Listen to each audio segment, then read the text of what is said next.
"Jamie, it's me. Your dad," the man at my doorstep said, his voice trembling like he wasn't sure if I'd slam the door or let him in.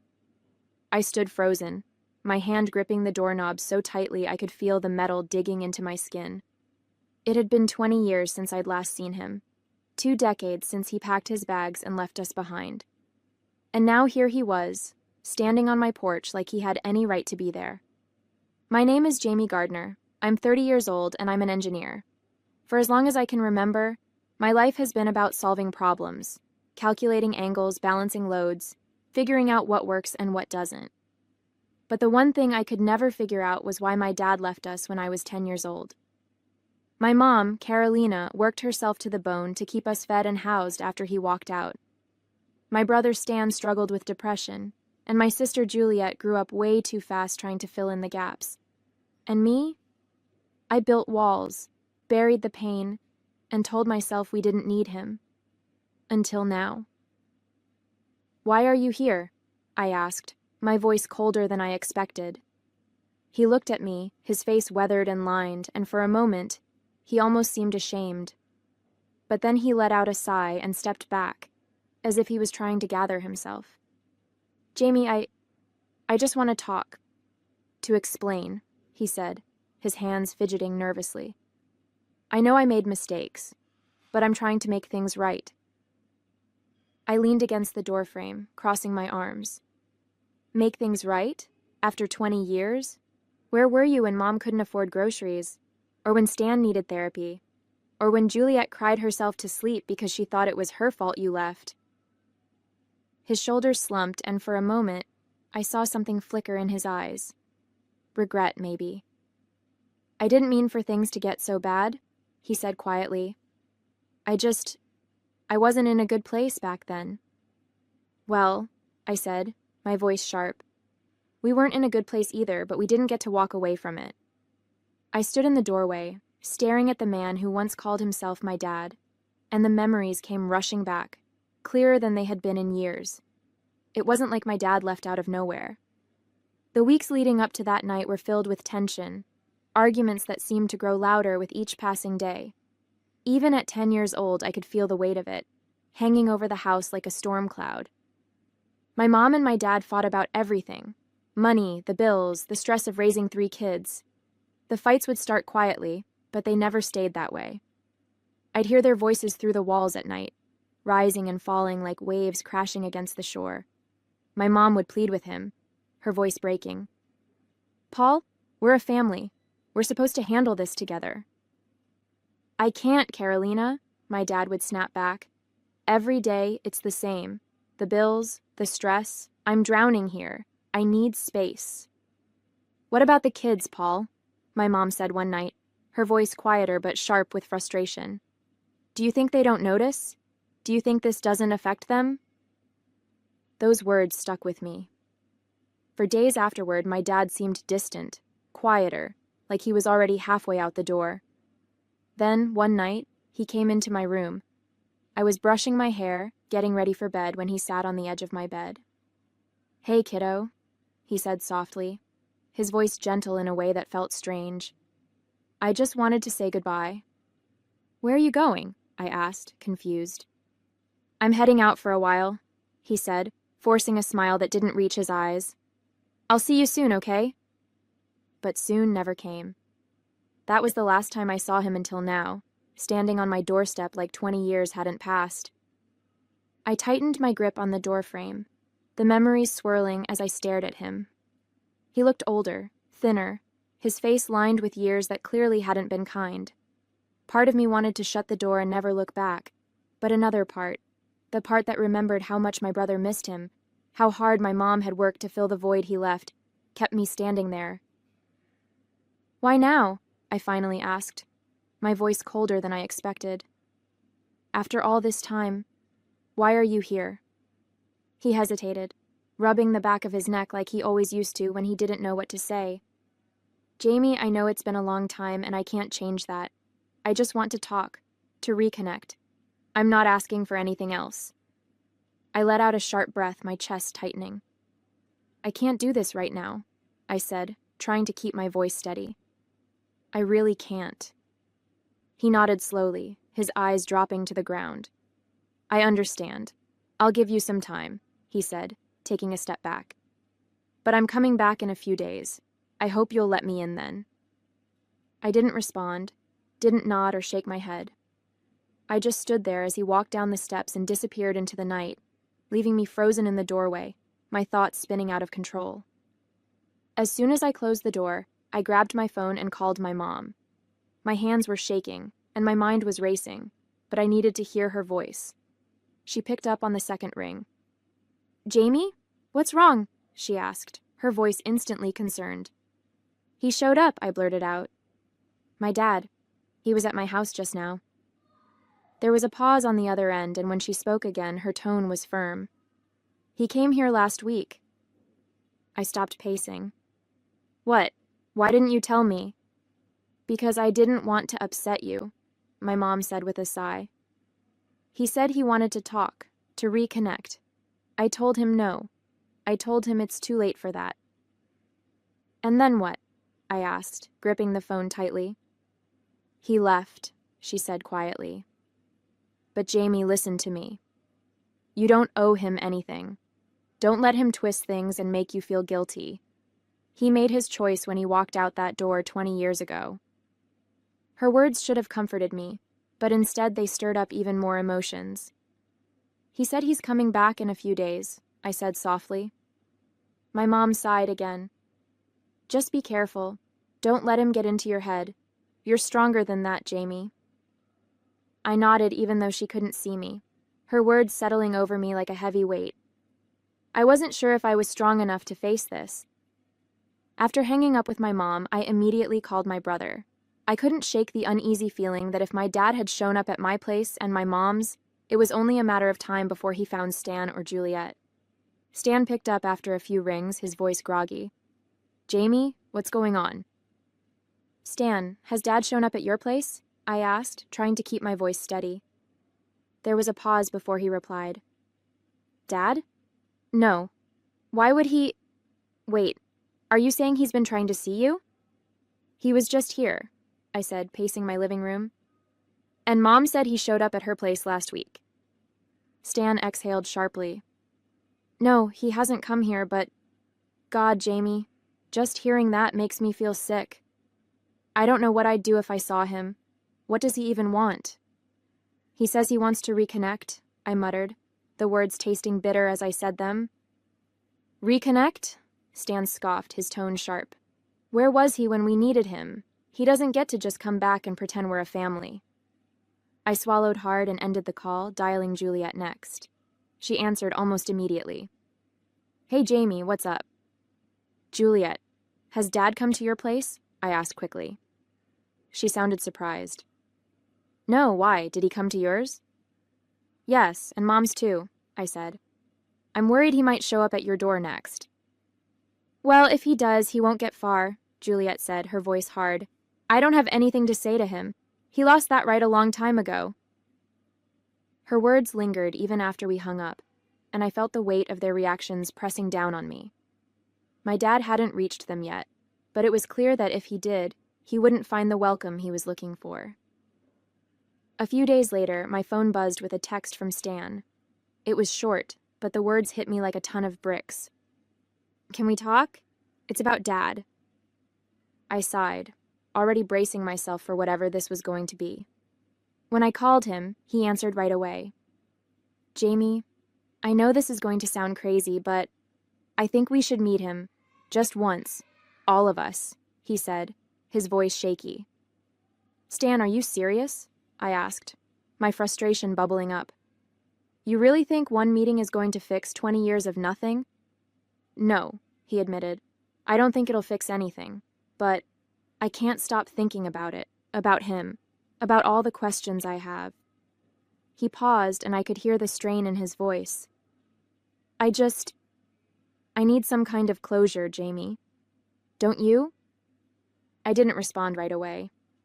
Instead, I asked, Did you call Mom? Juliet?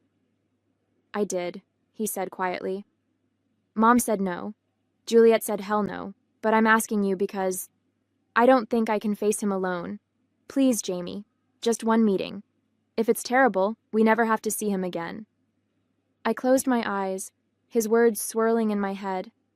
I didn't know if I had it in me to sit across from my dad and listen to whatever excuse he had for abandoning us. But hearing the pain in Stan's voice made it harder to flat out refuse. "Let me think about it," I said finally, my voice tight. "I'll call you back." "Okay," he said softly.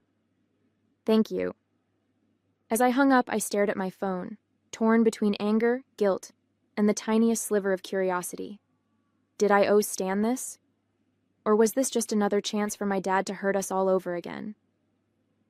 A few evenings later, we all gathered at my mom's house. The air was thick with tension as we sat in the living room. My mom was in her favorite armchair, her expression calm but firm. Juliet sat on the couch, her arms crossed tightly, making it clear she had already made up her mind. Stan sat across from her, leaning forward with his elbows on his knees, clearly trying to convince himself this meeting would go well. I stayed quiet, perched on the edge of the love seat, unsure where this was all heading. Stan cleared his throat. "Look, I know this is a hard topic for all of us, but I've been thinking about it, and I feel like we should meet him, just once, hear him out." My mom shook her head, her lips pressed into a thin line. "Stan, I understand why you feel that way, but I can't do it. I've made my peace with the fact that your dad walked out on us, and I don't need to rehash it with him now." Juliet scoffed, glaring at Stan. "Mom's right. He doesn't deserve the time of day from any of us. He abandoned us, Stan. Why do you even want to see him?" Stan straightened up, frustration flashing across his face. "Because I need to know why, Juliet. Why he left, why he thought we weren't worth staying for. You might not care, but I do. I need to hear it, even if it's a lie." My mom sighed, her face softening. "Stan, I understand that this is something you need to do, but don't expect him to give you the answers you're looking for. People like him, they don't always tell the truth." I glanced at Juliet, whose face was set in stone. "I'm not going," she said firmly. "And honestly, I don't think either of you should. But if you're determined to put yourself through that, don't say I didn't warn you." Stan turned to me, his eyes pleading. "Jamie, what about you? Will you come with me? I don't want to face him alone." I hesitated, glancing at my mom, whose gaze was heavy with worry. Finally, I nodded. "I'll go," I said quietly. "But only to make sure he doesn't try to pull anything. We go, we listen, and if he steps out of line, we're done. Agreed?" Stan nodded, relief washing over his face. My mom sighed again, her voice soft but firm. "Be careful, you two. Don't let him get into your heads. He's good at that." Juliet didn't say another word, just shook her head in frustration. I couldn't tell if we were making a mistake, but one thing was clear. This wasn't going to be easy. That evening, just as I was finishing cleaning up after dinner, there was a knock at the door. When I opened it, my dad stood there again, his shoulders hunched as if he expected me to slam the door in his face. "Jamie," he said softly, his eyes searching mine. "I know I shouldn't have come again, but I really need to talk. Just one chance, that's all I'm asking." I crossed my arms, leaning against the doorframe. "You can't keep showing up like this," I said, trying to keep my frustration in check. "But fine, we'll meet. Saturday afternoon, Brookside Park, 2 o'clock. It'll be me and Stan. Mom and Juliet aren't coming." He blinked, clearly surprised but nodding quickly. "Okay, that's fine, I understand. I'll be there." "Good," I said firmly. "But let's be clear. This isn't a reunion, it's a conversation. We'll hear what you have to say, but that's it." "I appreciate it, Jamie," he said, his voice low and almost shaky. "Thank you. I mean it." I nodded, stepping back. "Saturday," I repeated before closing the door. As I stood there in the quiet of my house, I felt the weight of the decision pressing down on me. I wasn't sure what Stan or I expected to get out of this, but one thing was clear. My dad wasn't walking away this time without facing the family he left behind. The days leading up to Saturday felt like they stretched on forever. I tried to keep myself busy, work projects, cleaning the house, even reorganizing my bookshelves. But no matter what I did, my thoughts kept drifting back to the meeting. What was I even hoping to get out of it? An explanation? An apology? Did I even want those things? Or was I just doing this for Stan? Every time my phone buzzed, I half expected it to be my dad canceling or Stan second-guessing the whole thing. But the messages I got were mundane. Reminders from work, a notification about a sale at the grocery store, and a single one from Stan. Still on for Saturday? By Friday night, the nervous energy was unbearable. I sat on the couch, staring at my phone, debating whether to call Stan and tell him I'd changed my mind, but I knew I wouldn't. I'd made a promise, to him and to myself, to see this through. Still, the weight of it pressed down on me, making every minute feel like an hour. When Saturday finally came, I woke up early, unable to stay in bed any longer. I spent the morning pacing, drinking too much coffee, and going over what I might say. As the clock inched closer to 2, I grabbed my coat, took a deep breath, and headed out the door. Whatever was waiting for me at the park, I knew there was no turning back now. At 1:15, I pulled up outside my brother's apartment. Stan was already waiting on the curb, pacing back and forth, his hands stuffed into his jacket pockets. He looked up as I parked and climbed into the passenger seat. "Hey," he said, his voice tight. "Hey," I replied, glancing at him as I pulled back onto the road. "You ready for this?" "Not even a little," he admitted with a nervous laugh.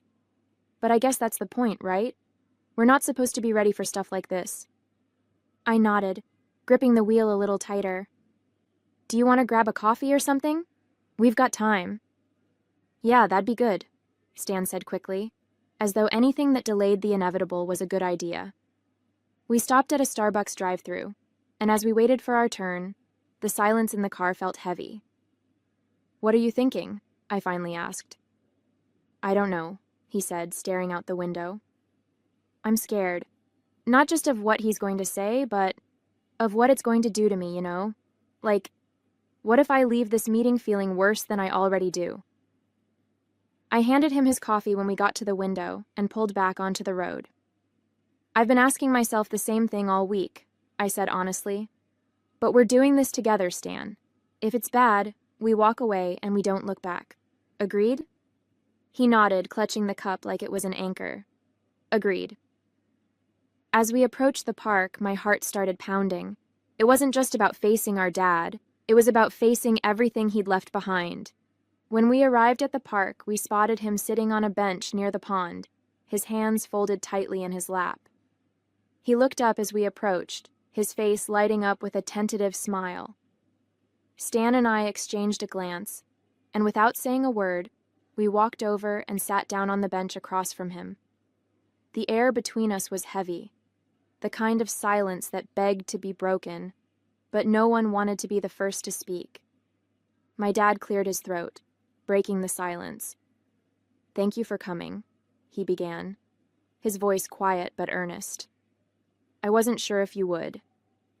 Stan leaned forward, his elbows resting on his knees. "We almost didn't," he said bluntly, his tone edged with the pain he'd been carrying for years. "So here we are. What do you want, Dad?"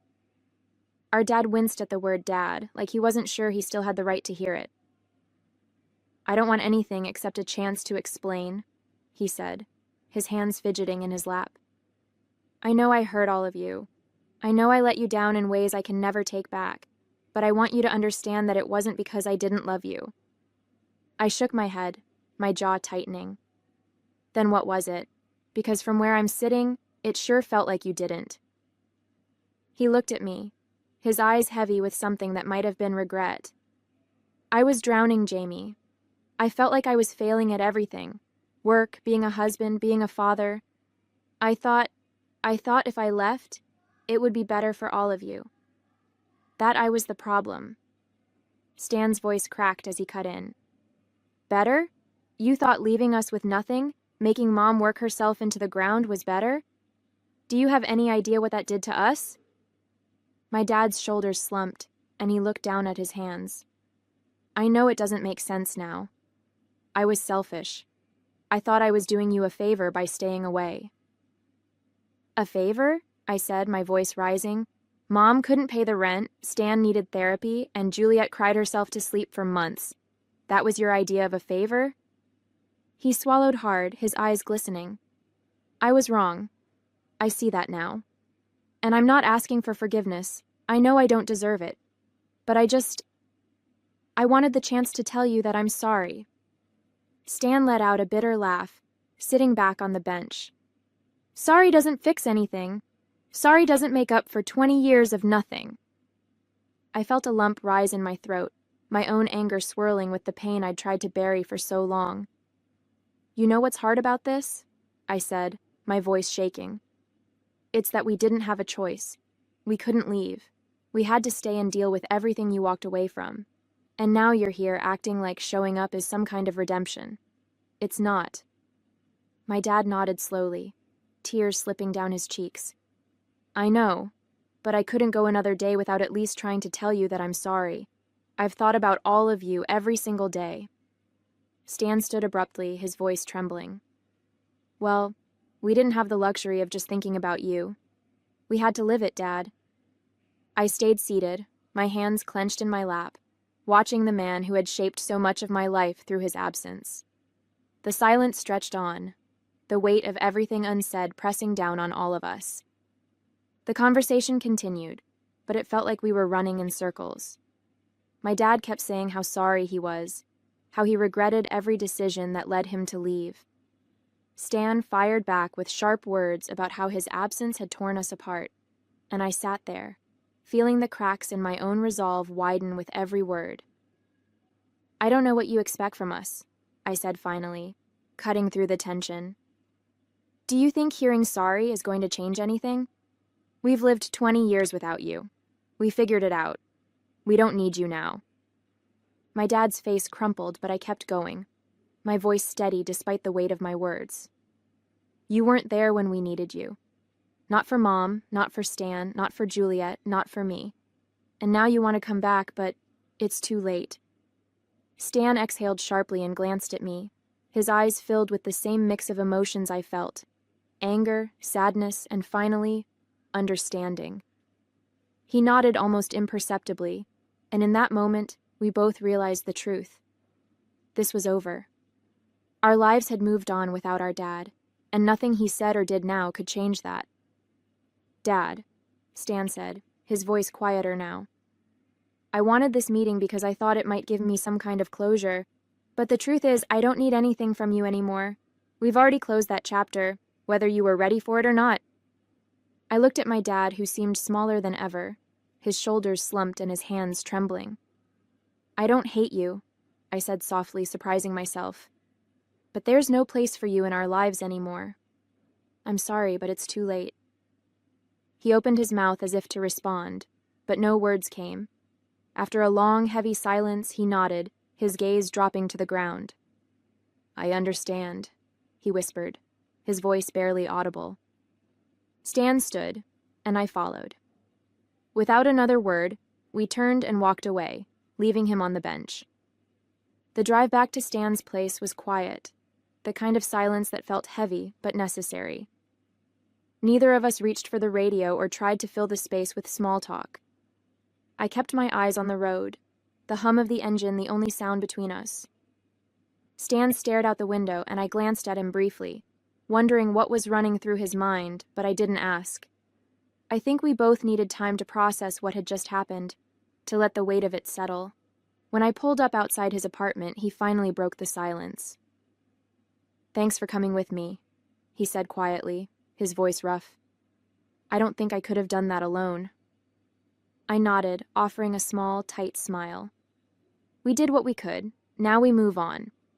He hesitated, then nodded too, opening the door and stepping out. "Take care of yourself, Jamie," he said, his eyes meeting mine for a moment, before he closed the door and headed inside.